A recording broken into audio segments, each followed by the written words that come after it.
For one who has not renounced the threefold fruits of action, desirable, undesirable, and mixed, accrue after death. But those who are in the renounced order of life have no such result to suffer or enjoy. Please repeat after me. We'll do like little, half a line by half a line. For one who is not renounced the threefold fruits of action, desirable, undesirable, and mixed, accrue after death. But those who are in the renounced order of life have no such result to suffer or enjoy. Purport. A person in Krishna consciousness, acting in knowledge of his relationship with Krishna, is always liberated. Therefore, he does not have to enjoy or suffer the results of his acts after death.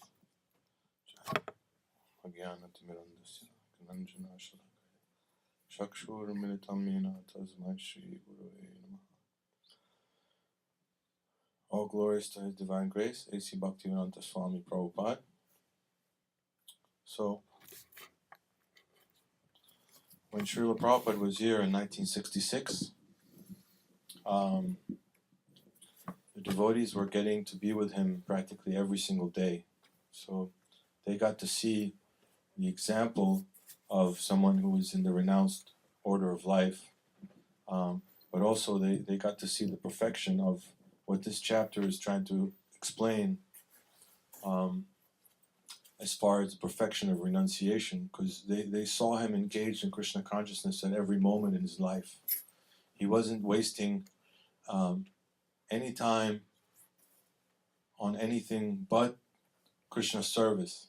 Devotional service was his whole life. And when they met him, they at first, couldn't understand how is he getting all this strength. This here is an old man, comparatively to them. He's not used to the ways of New York, and somehow or other he has more energy than they did, and he's able to see the life that they're leading in a much clearer way to help them, like a doctor is healing a patient. So Prabhupada took a lot of care personally to help all those nice devotees, and because of that, the few years that they were here, I think until 1969, all those early devotees that joined, each one of them were really incredible disciples of Prabhupada. They did a lot of devotional service, and many of them helped him in producing and getting this book, the Bhagavad-gita As It Is, put together. And also they helped him in the first kirtans in Tompkins Square Park. And from here, the whole Hare Krishna movement began to expand. So when the time came and the devotees had already started something in San Francisco, they asked Srila Prabhupada to come and meet them, because they had a center and there was already people taking interest in the chanting of the Hare Krishna Mahamantra.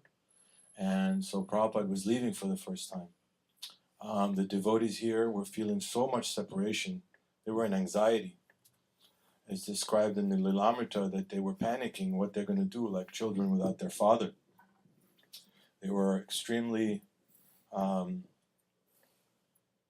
were, they're just going to, what would they do without Prabhupada? Prabhupada was here every day with them. He was cooking with them. He was teaching them everything about the Krishna conscious philosophy. He was doing kirtans with them. The intimacy of that kind of association, only very, very few people got that after the Hare Krishna movement exploded all over the world. Sometimes Prabhupada would travel to one place, and it was maybe he would stay for a few weeks at the longest. I know in LA he stayed maybe a month, and when it was time for him to leave, the devotees were in a lot of pain of separation. So when that happened, Srila Prabhupada tried to calm the devotees down here in New York, saying, look, I'll be in San Francisco, I have to do this. But if you're feeling separation from me, just put a picture of me on this Vyasasan here, and you can offer your obeisances and prayers to me here. So somehow or other, the transcendental nature of a spiritual master and the Guru Tattva, the truth about the spiritual master, is very difficult to understand. But by having Srila Prabhupada's picture here, according to him personally, means that he's also present here. So I urge you to, when you come here, it's a very holy place, try to absorb yourself in that mood if you can, and ask Srila Prabhupada to help you. You know, he's very responsive. He's an active member of the Hare Krishna movement. It's not like he passed away, left the body in 1977 and disappeared somewhere nobody knows, and he's not aware of what's happening. He's very much, he's the founder, Acharya of the International Society for Krishna Consciousness, and by some incredible, inexplicable ability, which is empowered by Krishna directly, he knows all the activities of the Hare Krishna movement. Recently they were trying to see if there was some kind of bylaw or law within the Hare Krishna movement which would solidify the position of Srila Prabhupada as the founder Acharya. In other words, that he is the prime authority within the Hare Krishna movement, so that any decision making that the future generations of devotees have to make would first have to be approved by him, mainly through his books. So this was discussed at length, and actually there was not much arguing, but at the end of the whole thing, it was decided that yes, Srila Prabhupada is the prominent personality of the Hare Krishna movement. You know, so in that aspect, when we connect with him through the Bhagavad-gita purports, through his other books, we have an ability to gain the mercy of the Acharya. You know, and this verse is talking about something that's actually quite positive for devotees. It's saying that devotees who take up this mood of renunciation, in other words, Arjuna is asking Krishna, what does renunciation actually mean? And like Jayadvaita Swami said last week, basically renunciation doesn't mean that you have to become a sannyasi with the full renunciate clothes and a danda and go travel and preach. Of course, that's one type of sannyas, but the mentality, the consciousness of wanting to offer everything to Krishna for one's own self-purification, but also wanting to give up the fruits or the fruit of mentality of I'm doing this for me. This is an activity that can be done for Krishna, for Krishna's pleasure, and not for my happiness. My happiness comes second. First, it's Krishna's happiness, and then I get residual happiness because Krishna's happy. It makes sense. Krishna is the source of all living beings. Therefore, you please the supreme living being, the Lord, and then he's pleased with you, and then you become pleased. And this way, you can attain to slowly to the stage of perfect renunciation. So the idea is that we're here and we're forced to act in certain ways in the world, but this whole chapter is actually very reassuring because Krishna is guiding Arjuna. This is the final stretch, the 18th chapter. So if we can try to imagine that Arjuna is sitting on a chariot with Krishna in the middle of a huge battlefield that somehow or other has 640 million soldiers ready to fight. At any moment, the fight is going to start. There is no backing out. You can't back out. Everything is ready. The war is starting, And now Krishna basically is giving Arjuna the last few pointers in order to remove all the doubts.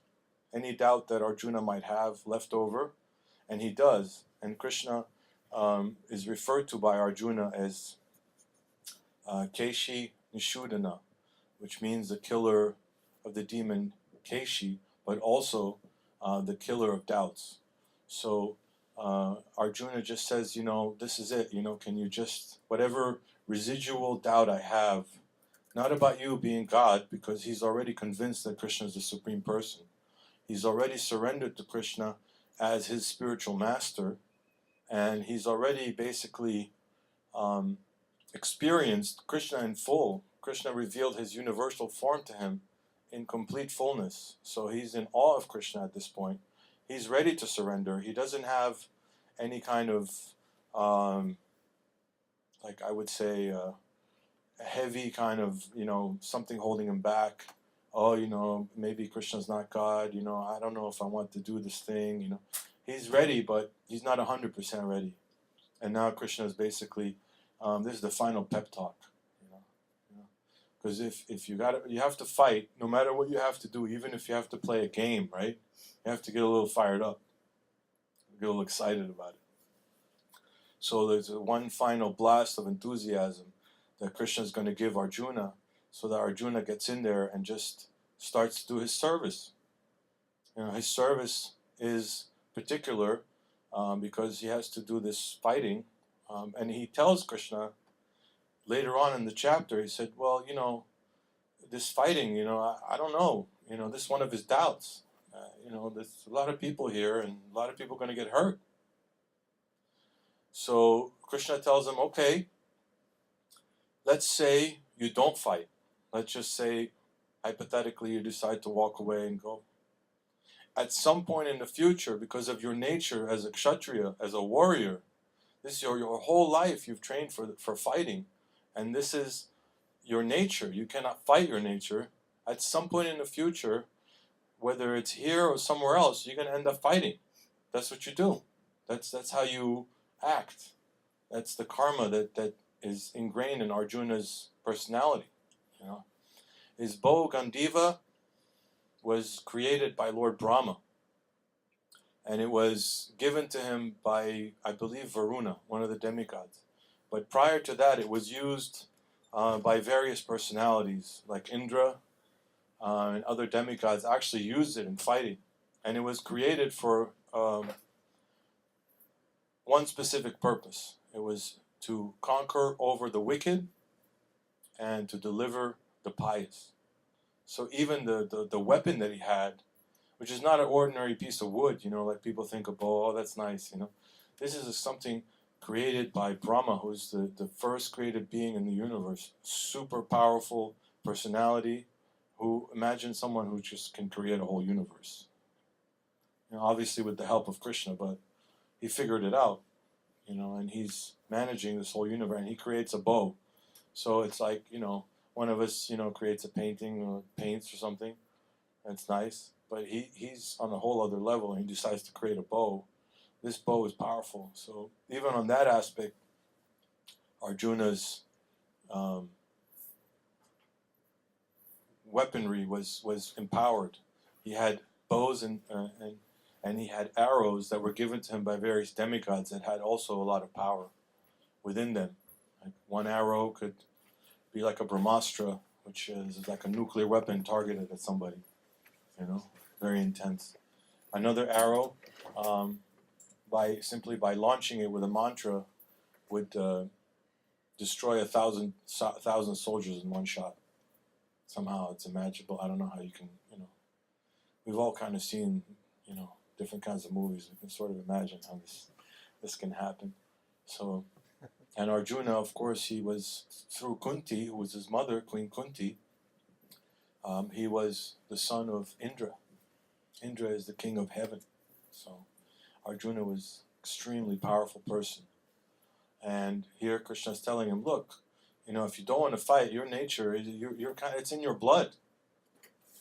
Just like someone is, whatever other activity someone is prone to be doing, or that's his specialty. He's either a musician or he's an engineer or something, they're going to want to be involved in that field of work.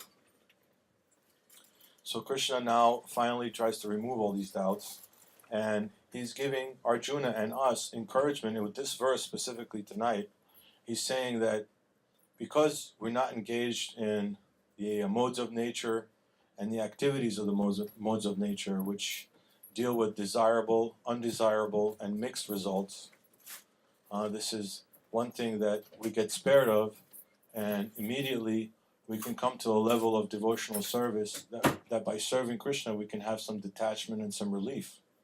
That's what we want ultimately, you know. We all have problems. I don't know if anybody here doesn't have any problems. I would like to know your secret. But I mean, I think it's normal, right? Financial problems, health problems, relationship problems, family problems, all kinds of problems. That's I just recently, this past week, I heard a lecture from Srila Prabhupada. He's citing this example. He's saying, you cannot escape these kind of problems in the material world. But what the Bhagavad-gita is doing, which other books are not doing, because they're not scripture. This is scripture. This is directly God speaking to all of us. And that's what makes it scripture, transcendental. The real problem, or should I say the real problems, there's 4 of them, and I want one or a few of you to try to guess. There's 4 problems, real problems. Prabhupada referred to them as the real problems in the material world. Oh, that's it. Yeah, there you go, Govind. Go ahead. Birth, death, old age, and disease. Very nice.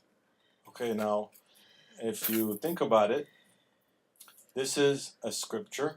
This is not a book about just giving you some information. This is a book that tells you how you can transform your heart and your consciousness so that you can transcend and go beyond birth, beyond death, beyond old age, and beyond disease. Okay, so these 4 items, I know it sounds like kind of, how do you go beyond birth? Well, the one thing is reincarnation, right? So the Vedas often speak of samsara, a cycle of reincarnation. And if you look at the cover of the book Beyond Birth and Death, you see that it's a young person getting old and then dying, and then another young person.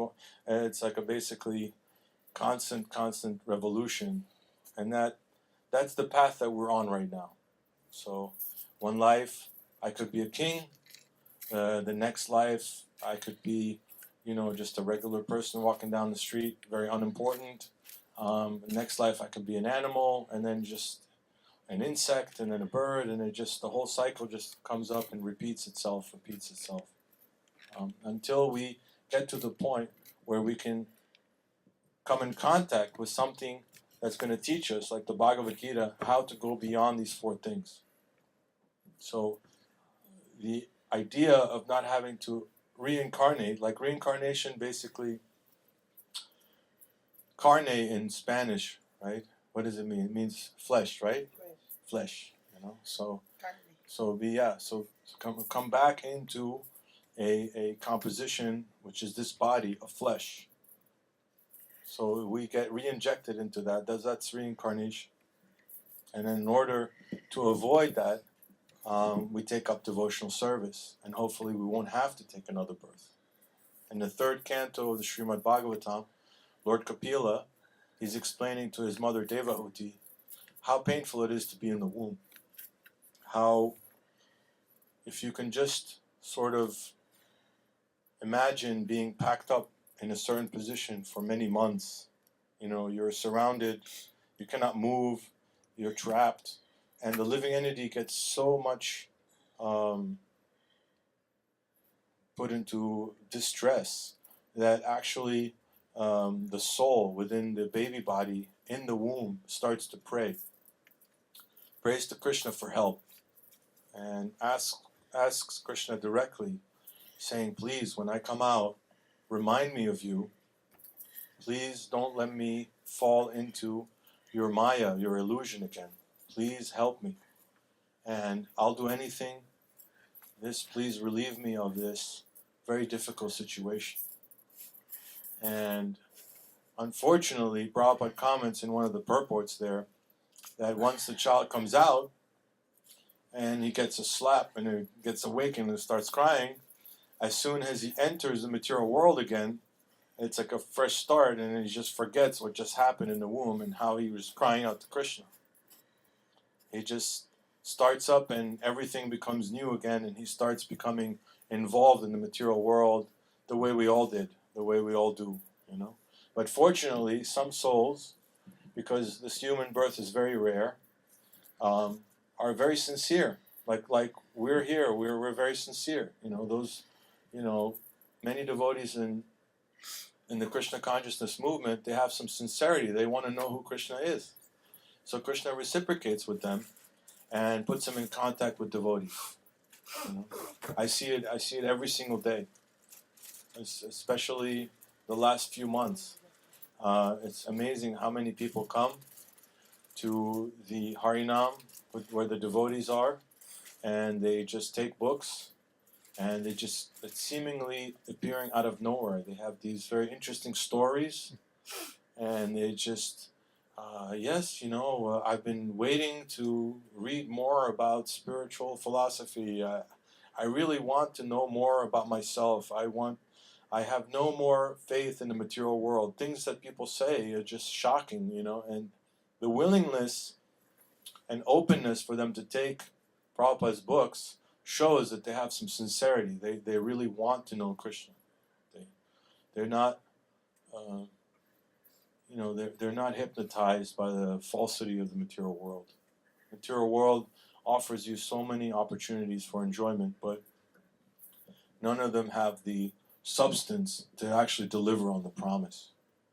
So we've all been through this kind of cyclical, borderline, self-abusive kind of behavior, you know, where we try repeatedly to get some kind of pleasure, some kind of enjoyment out of the senses, the material senses, and we get completely dejected. We get frustrated, and to the point where we become angry. Oh, you can offer the Prabhupada first. Offer it to Prabhupada, and then I take it. Thank you. I got Prabhupada's Mahan. Actually, I read this in one disciple of Srila Prabhupada, who was a very big book distributor devotee, very nice lady named Mula Prakriti. She wrote a book about Srila Prabhupada before he came to America, and all the different places that he lived in India, and the different people that he interacted with, and it was really sweet. There were so many nice, sweet stories.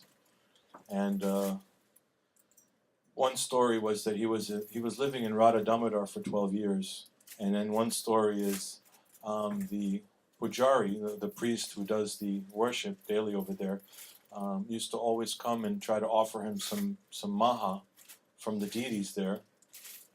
And every time, he said, Srila Prabhupada had a picture of a spiritual master on a shelf in his little room in Radha Damodar. And every time he would try to offer him either a garland or a sweet, whatever it was, he would say, okay, thank you, and he would take it, and first he would offer it to his spiritual master, and then he would take it. So this is again something to do with the loving exchange that was felt by Srila Prabhupada simply by him offering something to his guru through his picture. So this is also possible for us through Prabhupada's picture, you know. Not to think that Prabhupada is absent, always to remember somehow or other that Prabhupada is very much present, and he like Krishna is also responsive, you know. And obviously he's very humble, you know. He kept his spiritual master in the forefront of his consciousness, you know. So, forgive me, I took a side point there. So then the other problem is death also, right? The next problem is death. I mean, the idea of birth, but we don't really maybe remember the birth, but now we're in these material bodies, and then there's no need to worry, because we don't die, so we're eternal. we're in the body as souls. We have consciousness, we have awareness, and we're going to go somewhere else after this body's finished. There is a destination. It's not the end of everything. Whether one believes that or not, it's scientific according to the Vedas. According to Krishna, you repeatedly take birth. So now we're in a situation where we're in these specific bodies. We have a gross body. It's you can touch it, you can see it when you look at it in a mirror, and you can feel, and so it has some kind of meaning to us right now, and it places a lot of emphasis on our identity. But we actually have an eternal identity and an eternal spiritual body, which, lo and behold, is completely different from the one we have now.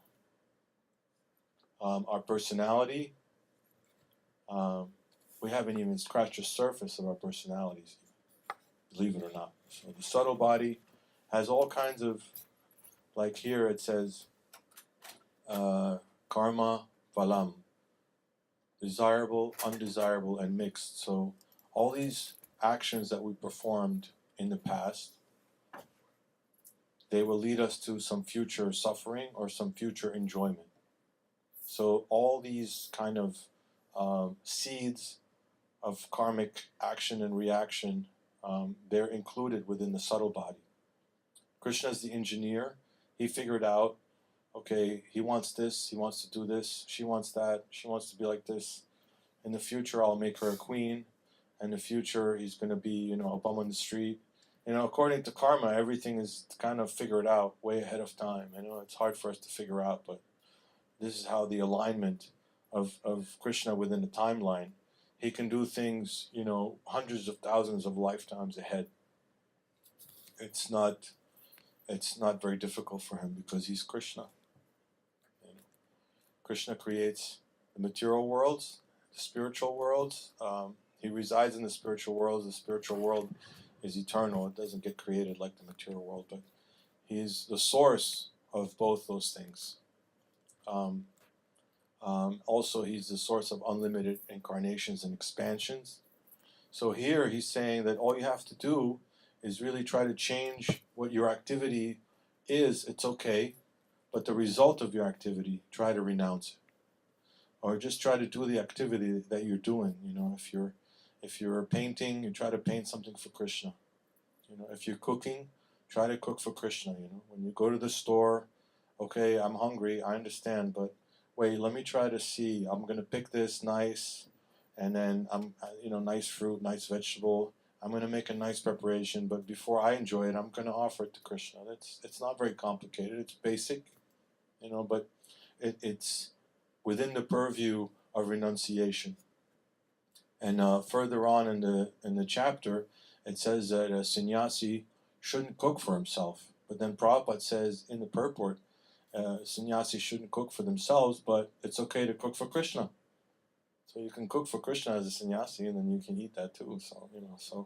So again, the idea is for us to sort of just change the consciousness behind the activity, and in that way, we get purified and we make Krishna happy. So Krishna's a person. I'm trying to implement more and more in my consciousness, in my activities daily, a reciprocation with Krishna as a person and not be so impersonal. Even in my chanting, in my japa, in my whatever activity that I may be doing for him, there's a big tendency, at least for me, to be impersonal. Because you do some activity which is pleasing to Krishna and you feel spiritually satisfied by doing it. But the tendency is, because Krishna is not sitting right in front of you and you're not seeing him, the tendency is just to kind of take it impersonally, But the happiness, the pleasure, spiritual pleasure that we feel when we engage in the devotional activity, actually is coming from a person, The bhakti, the love, the devotion is actually coming from Krishna. And if you relate to him in that way, say he's given you some of his love. Every time you perform something for Him and you feel happy, uplifted, He's giving you love. And this is what we really crave, actually. This is what really motivates us in life, is that we want some happiness. Lord Rishabdev tells his sons, he's one of Krishna's incarnations, and he tells he had 100 sons, and he was teaching them, and one of the teachings he told them, he said, basically we're all looking for happiness. So what kind of happiness? We want something that fulfills us, that gives us relief, but is satisfying. So, and he gave different directions how you can get to that kind of platform of consciousness, and it's very simple things like Mahat Seva, serve the great devotees. Whenever you get a chance to serve a really advanced devotee, then you get reciprocation from that devotee. That's also indirectly and directly kind of reciprocation from Krishna. So that's a practical example of how we can uplift ourselves and feel that relief, and slowly go beyond the four real problems, which Prabhupada said in that lecture that I heard. The goal of the Bhagavad-gita is to help us overcome these real problems. And in other words, putting the foreground of spiritual advancement as our main goal in life, as opposed to material advancement. I want this, I want that materially, I want that position. Okay, that takes a lot of energy, and it may be good if you're doing it for some kind of devotional service, but at least have in your consciousness, okay, spiritual advancement is what I really have to focus on. Because birth is one thing, but death is another thing, and it's a whole other ballgame. It can happen any moment. Now, if anybody has a friend or a family member that they know who suddenly just died, I know I did a few times, and I had one of my best friends when I was 27, he was 28, he died overnight, he was 28. How was it ordered? First my grandmother, and then a little bit later my uncle, and then a little bit later my grandfather. Everybody was just disappearing, and it was, to everyone's shock. Everyone is always shocked when someone dies. It's unexpected. Oh, I can't believe it. I can't believe it. Why did this happen? It's the way nature is functioning. That's how Krishna creates everything. So we have to be conscious of the fact, okay, I'm so busy in my daily activities. I'm doing a million things, and it's great. And whenever I have time, I do a little Krishna conscious activity to feel better. That's not wrong, but the idea is slowly we have to come to this point of renunciation. We have to, for our own sake. We're souls. We're not these material bodies. And this material identity, Prabhupada gave one example in that lecture I was listening to also. He said, even if you're a king, everyone, when you're a king, you're in that king's body, you have a throne, you have so many subjects, everyone's given you so much importance, and you're so worshipped, and everything you say is wow, everyone wants to listen to you. But when the body of that king is finished, and the soul leaves that body, he said no one cares for it. Finished. All the pomp, the circumstance, the importance, the hoopla, it's all gone. The body becomes, Prabhupada said,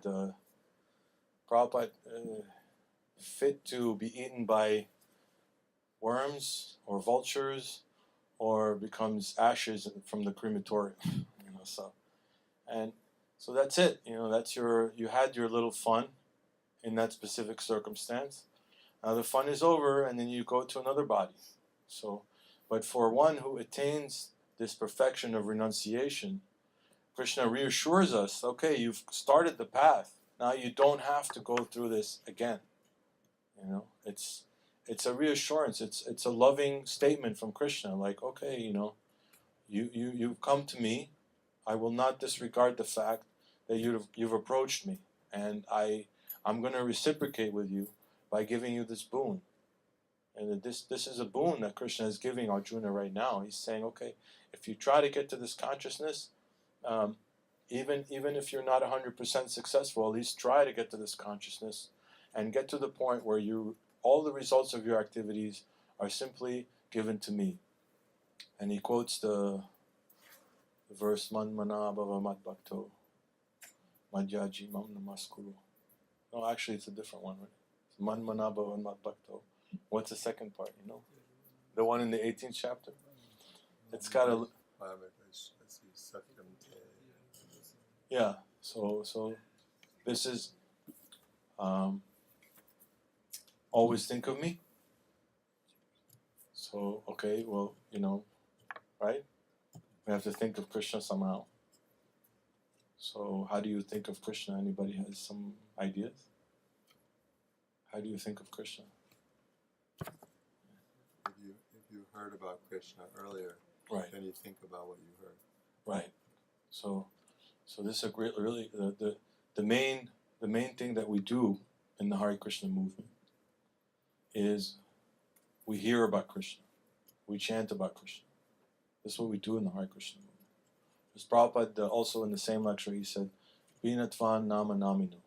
Krishna's name is somehow miraculously non-different from Krishna. We're at a stage in our, well, at least I'm on a stage in my devotional service where I can feel Krishna once in a while, but there's no way I can understand how Krishna and Krishna's name are non-different. But I have faith that I'll get to that point one time. But also by hearing about Krishna, you know, like Paul, you still reading the Krishna book to We were Andrea? almost at the end of the first canto of the Bhagavad-gita. Oh, see, there you go. So there you go. So then you do that kind of activity, and automatically you're just spontaneously thinking of Krishna. You know, you're no longer concerned with what this movie star is doing, or you know what's happening with the presidential election, or God knows what else people think about all the time. You're not concerned about that anymore. Your consciousness is focused on Krishna, and it's actually pleasurable. It's not unpleasant. You know, to know more about Krishna means knowing more about yourself. So if you have a selfish interest, that can be served also. So the perfect example of hearing was someone like Maharaj Parikshit. Maharaj Parikshit is actually the ideal, considered to be the ideal devotee for hearing, because he got his perfection from hearing, from Shukadev Goswami. And he certainly did not have time to do so many formalities. Speaking of death, he got a knock. Say 7 days, you're cursed. That's it. You can't really. What do? You go to the doctor says, look, you got a week left to live. I'm sorry, I can't give you more time. What are you going to do? He didn't have time to go and become a real sannyasi, preach all over the world and do all these million. He was a king. He was young. He had a family. And he just said, all right, let me drop everything right now. I go to the bank of the Ganges, and hopefully by Krishna's arrangement, I can, become absorbed in thought of him. I can prepare myself for death. So 7 days, that goes by really fast. I mean, it only feels like we were here, last week. It feels like it was a couple of minutes ago for me, at least, So a week just flies so fast. So within that week, though, he heard from Shukadev Goswami night and day, constantly, without eating or sleeping. And none of the participants in that whole exchange slept or ate either. They were just really advanced, devotees. They're just sitting there, and they were completely absorbed. And Shukadev Goswami is the son of Srila Vyasadeva, who is the literary incarnation of Krishna. So imagine the son of the literary incarnation of Krishna. He was taught directly by Srila Vyasadeva on everything that there is to know about Krishna. And he sat down, and he was directly going through the entire Bhagavatam for 7 days for Maharaj Parikshit, so that Maharaj Parikshit can conquer over death. So by engaging in that hearing process on a daily basis, I try to do it every day. I hope you also try to do the same. I don't know. Prabhupada would often chastise or rebuke a lot of his disciples and say these books aren't just for distributing. You know, they're for reading also. You have to study the books. You know, they were so gung-ho about just going out and distributing the books that nobody was reading. You know? So Prabhupada was like, "Oh, that's not what I want. I want you to, you know, read." And actually, Shruta Kirti was one of Srila Prabhupada's servants for several years. And he said when all, during the day, when all the different engagements that Srila Prabhupada had were finished, or there was some time in between, being with Srila Prabhupada as a servant, he said a lot of the time he was very Krishna conscious. He would sit and then he would read, or he would ask him to read about Krishna. He said, just open anywhere. He said, where do you want me to read from, Prabhupada? He said, just anywhere. He's like, and he compared it to a Simply Wonderful suite. I don't know if any of you has Simply Wonderful suites. They're simply wonderful. That's, I can vouch for that. But he said, anywhere you bite, it's the same. It's sweet, you know. So from that consciousness, that Prabhupada was very much just wanting to connect with Krishna like that, from hearing. He also said that he would sometimes sit down, chant japa. Other times he would just do kirtan. And he said the environment when he was with Srila Prabhupada alone, you know, while Prabhupada had some downtime, he was very Krishna conscious. You know, he was hearing and chanting. He was practical. It's not that he was so busy that he couldn't find time to do those things. So he made time for that. He realized the importance of it. And he was this, you know, super exalted Mahabhagavat, very advanced devotee. Well, the other one is the disease part that most of us, you know, kind of know in the back of our head that, you know, one day I'm going to wake up and I might get a cold. You know, I don't know, but it might happen. We always dismiss it, you know, or you're walking down the street and your teeth start hurting and you're like, oh man, it's been happening often now. I have to go to the dentist and I have to deal with that. So many different diseases that you have to deal with. So we can be spared of that if we bring ourselves to this level of renunciation. Old age, there's nothing we can do about old age. You know, I know. Recently, the last few times I visit my mother, you know, once every few weeks, and every time I go see her, I look and I go, my mother's getting old. You know, that's the first thing that starts to hit me. You know, she was very she always led a very clean life. She was very energetic. You know, very kind of, you know, nonstop, you know, socialite, on the go, like, you know, always. But now everything's slowing down. She's slowed down a lot. You know, the last time I had to go pick her up from the doctor for a checkup. And, you know, I was worried, she was worried, but everything came out okay.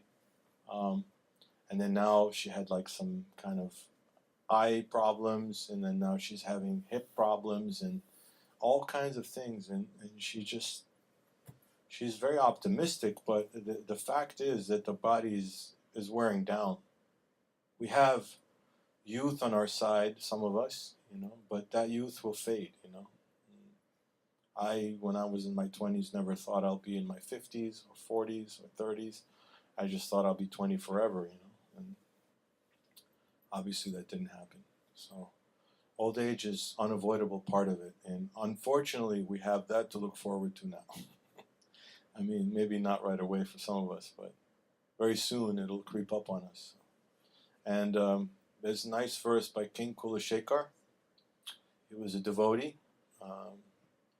Krishna tvadiya pada pankaja panjarantam adyaiva me vishatu manasara jahamsa prana prayana samaye kapavata pitai kanta varodana vito smaranam kutaste. He's a pure devotee. He's getting older, and he decides to recite these wonderful prayers to Krishna because he's realizing that as a king, everything is going to be vanquished sooner or later. So he was a devotee. So he said to Krishna in his prayer, he said, I pray that the swan of my mind may immediately sink down to the stem of the lotus feet of your Lordship and be merged in their network, locked in their network, so that at the time of death, when my throat is choked up with cough, I may be able to remember you. How can I remember when the body is in such a difficult situation? Old age is unpleasant, death is unpleasant, birth is unpleasant, disease is unpleasant. So these four problems we're now on the path of getting rid of. So that's a very great thing. I think we should be in a positive, hopeful mood. Not that I focused on these real problems in a negative way, but I think positively we can walk away feeling that, okay, I'm making my effort to reach Krishna. In the Krishna book, there's a nice line that I always remember, and it says, Krishna is very responsive. So he's not indifferent. If we appeal to him, then he'll help us, guaranteed. Depending on the level of sincerity, we can surrender to Krishna within a moment. There was also another king named Katvanga. He surrendered to Krishna within a moment. He somehow got the benediction from the demigods that he can know when he was going to die. So he asked them, when am I going to die? And they said, you have but a moment to live. And right in that moment, he offered his obeisances, surrendered to Krishna. So forget about 7 days that Maharaj Parikshit had to prepare. And Maharaj Katvanga had literally a few moments. So the Bhagavad-gita is basically helping us overcome these real problems and establishing Krishna as a Supreme Personality of Godhead. Also, that Krishna is explaining the way material nature works. I mean, the modes of material nature, there's a whole chapter dedicated to that. But in the 18th chapter now, following this verse, Krishna is going to start again re-explaining the modes of material nature. And after he finishes all of that, he asks one thing of Arjuna, besides the fact that he should always think of him, that he should become his devotee, that he should worship him and offer his homage unto him. He asks him, okay, abandon all varieties of religion and just surrender unto me. He's telling him, if you surrender, you do not have to fear. And what is the fear? The fear is taking birth again and having to suffer and enjoy these desirable, undesirable, and mixed reactions. So, in our heart, we have to look and see, do I really want to surrender? Because at many stages of my life, I didn't feel like I wanted to surrender fully. At least also my practical day-to-day life wasn't designed that way. And I thought I was going to be missing out if I didn't surrender to Krishna. If I held something back, then I was going to be missing out. I still feel like that, but it's a lot less now. I'm trying to dedicate more of my time for spiritual advancement, because I know that Krishna will take care of all the other things that I think I want, somehow or other. Or he'll do it in such a way, Prabhupada says, where he'll satisfy your material desires in some way that you don't want them again ever. So that's, I don't know, it's like a kid trying to put his hand in the fire. You go and you get burned, you're like, all right, I don't want that anymore. So Krishna may take an action like that. Or he may just Krishna's very clever. He can outsmart us. So he can attract us to him in such a way that we just slowly forget about all the other insignificant kind of phantasmagoria desires that we have that are impermanent, that are really not going to give us pleasure anyway. And he's going to say, okay, here's the door to unlimited pleasure in my association and the association of my devotees. So, all right, I hope I didn't offend anyone with what I spoke. Or I hope everyone's uplifted, not depressed because of birth, death, disease, and old age. But the idea is that we're facing certain realities, and we hope that Krishna can help us basically overcome these factual things. These are real things that are happening to us. We have these kind of difficulties, and we need help. So if we ask for it, then Krishna will help us somehow or other. Are there any questions or comments? Jai. Atmanivedana Prabhu. So you gave examples of various devotees of how they surrender to Krishna.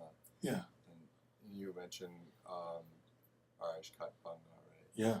So in one moment he had the blessing to find out when he would die if he asked, and then he asked, and then he found out he had one moment left. Yeah. And then he immediately surrendered in full. So yeah, it's pretty amazing. I don't think I'd be able to do that. But so my question, so related to some other things you were saying earlier about how it's good if we go through our day-to-day activities and we turn to Krishna when it feels good, but it's even better if we're trying to surrender to Krishna. I'm thinking about the issue with Maharaj Katpanga, and I'm thinking about that. Yeah. And then my question is, if Maharaj Katpanga can do that, then can we not try to make the best use of the opportunities for sense gratification while we can, and then later on when we think there's a greater likelihood that our time is running out to enjoy sense gratification, then at that point we can focus on Krishna in a more concentrated and serious and with a more surrendered attitude. It's a nice sentiment. Many people who are religious or basically consider themselves spiritual to some degree, they have that approach or the mind frame that, hey, when things wind down a little bit for me, in the future I'll be able to think of Krishna more, and I'll dedicate more time and more of my activities to spiritual advancement. And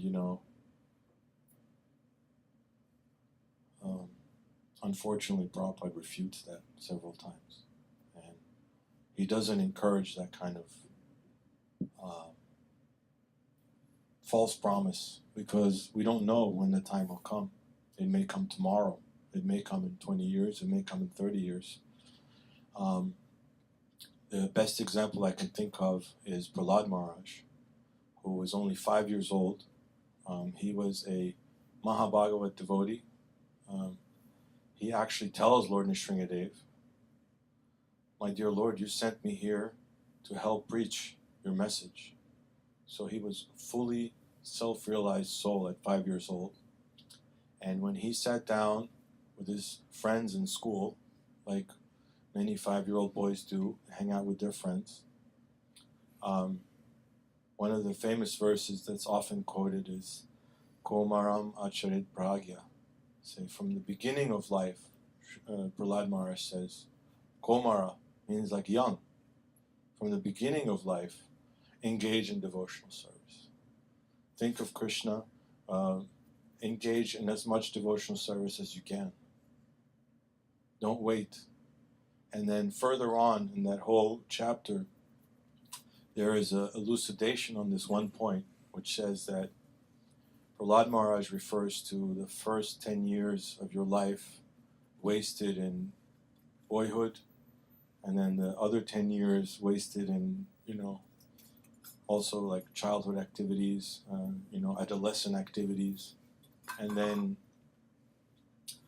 50% of your life, he doesn't say less, so that means you probably sleep 12 hours a day. So maybe not all of us, but 50% of your life wasted on sleep, or let's say 40% wasted on sleep.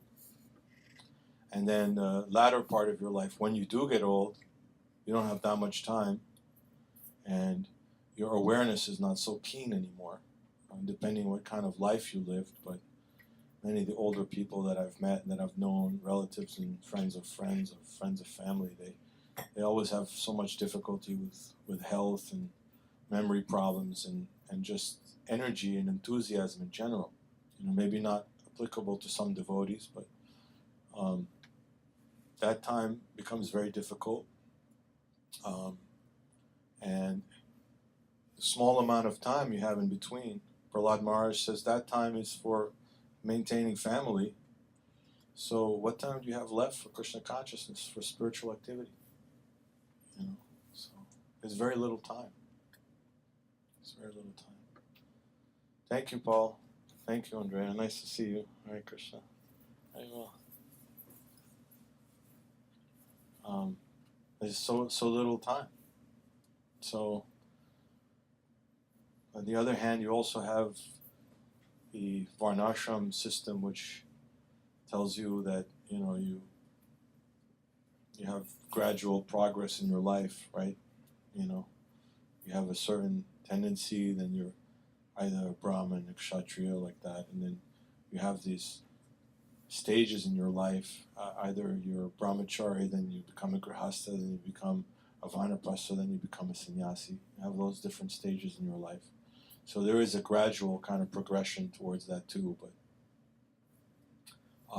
regardless of the Lord Chaitanya, he said, you're not, kiba vipra, kiba nyase, shudra kenenoi.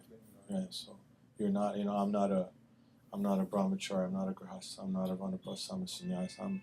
I'm the servant of the servant of the servant of the Lord's devotees. Yeah. Dasa, anudasa. Yeah, that's a different one. But it's just basically saying that as part of our identity, that's who we are. We're servants of the Lord's devotees and servants of the Lord. So we're not these designations of whatever we may be, and therefore there's some urgency immediately in our life to take up Krishna consciousness. Take it up as much as possible. Give that priority. I don't know if you agree or not, but I don't know.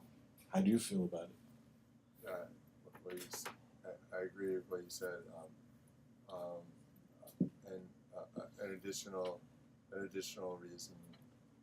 An additional reason to take Krishna consciousness seriously when you're stronger and younger and you have more opportunities to enjoy sense gratification, is that the nature of sense gratification and the enjoyment thereof, which is Maya, that which is not, because it's temporary, flickering, and nothing to do with the real soul. The nature of Maya is that it makes one forget one's actual identity as a servant of Krishna, and in the course of forgetting that one's greatest love and greatest aspiration and greatest source of pleasure and safety is Krishna, and devotional service to Krishna, because one can forget about that, then the formula, it's an illusory formula that you can enjoy now, sense gratification, and then when your time is running out, then you can focus on Krishna.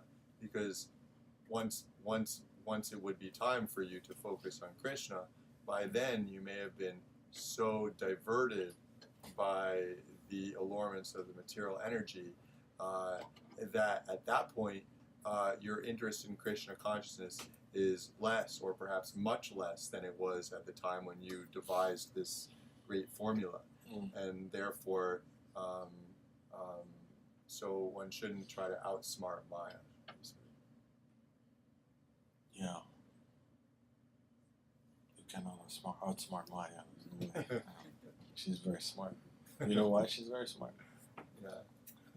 Because Krishna gives her the intelligence. So she's getting the ultimate intelligence from Krishna. There's no, I mean, if Krishna were to tell Maya, okay, make sure this person, stays in a hypnotic, fallen state, there's no way we can escape. Maya is very powerful. We can just remain in Maya the rest of eternity, if that's what Krishna wants. But that's not what he wants. It's described that Srimati Radharani expands herself into Lakshmi Devi, and Srimati Radharani is motherly bhakti personified, Lakshmi Devi as well, although the mood is a little different because it's Lakshmi Devi, she's the wife of Narayan.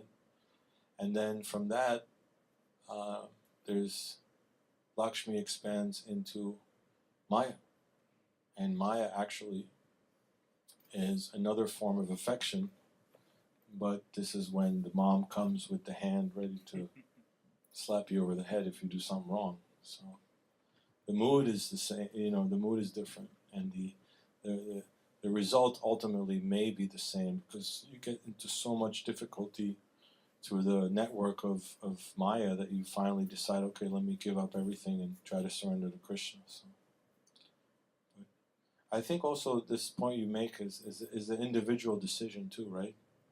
I mean, look at, I'll use a very practical example of someone that I've gotten to know, that I admire very much, Gopal Champu, who actually, because of you and your wife, he became a devotee.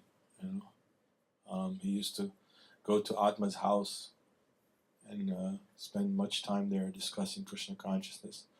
He was having this, he was quite a successful car dealer, and he was supporting, believe it or not, he was supporting his family, which included his father, his mother, his 2 or 3 sisters that he has, amongst many other family. He was like the sole breadwinner. And so when it came time for him to surrender to Krishna, he was like, I'm ready to join the ashram, I want to surrender full time. His family did not surrender very easily to that. They gave him a little bit of a hard time. But, ultimately, because of his sincerity, now he's dedicating all his activities full time to Krishna, day in, day out. I mean, I just spoke to him today, and he said, I have to figure out how I can get a little more rest, because by the time they get home, it's late, and they have to. He wakes up at 2 in the morning to chant his japa, and sometimes he gets a chance to take a little nap during the day, and sometimes he doesn't. But usually they go to sleep around 10, 10:30, sometimes 11. So you're functioning on 3-4 hours of sleep every day, and you're going out and distributing books all the time. Yeah, he reads from the Krishna book at 9 o'clock, and then he told me, we get back home, we're so excited from the activities of the day that it's hard for you just to put your head down and fall asleep. You got a lot of enthusiasm, you got a lot of energy, so he's using the best years of his life for Krishna and Guru, so that's good. You did the same. He's doing that. So on a practical example, it's an individual decision. How much do we want to surrender to Krishna?